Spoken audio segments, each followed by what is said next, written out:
தேசிய பாடசாலையான பதுளை பசறை தமிழ் மகா வித்தியாலயத்தில் 1154 மாணவர்கள் கல்வி பயில்கின்றனர். அண்மையில் ஏற்பட்ட டிட்வா புயல் இந்த பாடசாலையையும் விட்டு வைக்கவில்லை.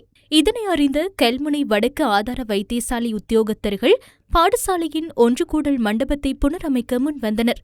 கல்முனை வடக்கு ஆதார வைத்தியசாலை உத்தியோகத்தர்களின் நிதி பங்களிப்புடன் புனரமைக்கப்பட்ட ஒன்றுகூடல் மண்டபம் மாணவர்களிடம் கையளிக்கப்பட்டது. பாடசாலை அதிபர் தலைமையில் நடைபெற்ற நிகழ்வில் பிரதம அதிதியாக கல்முனை வடக்கு ஆதார வைத்தியசாலையின் பணிப்பாளர், பசறை வலய கல்வி பணிப்பாளர் ஆகியோர் பங்கேற்றிருந்தனர்.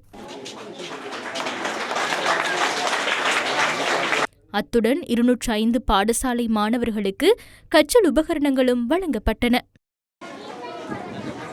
இனம், மத, மொழி, பிரதேசவாதம் கடந்து மனிதம் தலைக்கும் அந்த நிகழ்வு காலம் கடந்தாலும் எங்களுடைய பாடசாலைக்கு அது வந்து சேர்ந்திருக்கிறது என்பது நாங்கள், எங்களுடைய பிரதேச மக்கள், எங்களுடைய பிள்ளைகள் செய்த புண்ணியம் என்றே நான் கருதுவேன். எனது பாடசாலையின் சார்பில், எனது சமூகத்தின் சார்பில் கல்முனை ஆதார வைத்தியசாலையில் குழுவினருக்கு நாங்கள் நன்றிகளை தெரிவித்துக் கொள்ள வேண்டும். எனது குலாம் தங்களது பணியை சிறப்பாக செய்தார்கள். எனக்கு தெரியும் அந்த பணி கடுமையான பணி. கிழக்கிலிருந்து இங்கு வந்து அதை செய்வதற்கு அத்தனை பரிச்சயப்பட்டவர்கள் அல்ல. நாங்கள் எமது பராமரிப்பு பிரிவு கூறியது இல்லை, எங்களால் முடியும், நாங்கள் இதை செய்து தருகின்றோம், நீங்கள் பொருட்களையும் உபகரணங்களையும் தாருங்கள். ஒரு நாளில் காலையில் ஆரம்பித்து இரவு வரை தொடர்ச்சியாக வேலை செய்து இந்த முடித்து கைகழுவி விட்டார்கள். இந்த மலையகத்தை நோக்கி எங்கள் பயணம் ஒருபோதும் ஓயாது.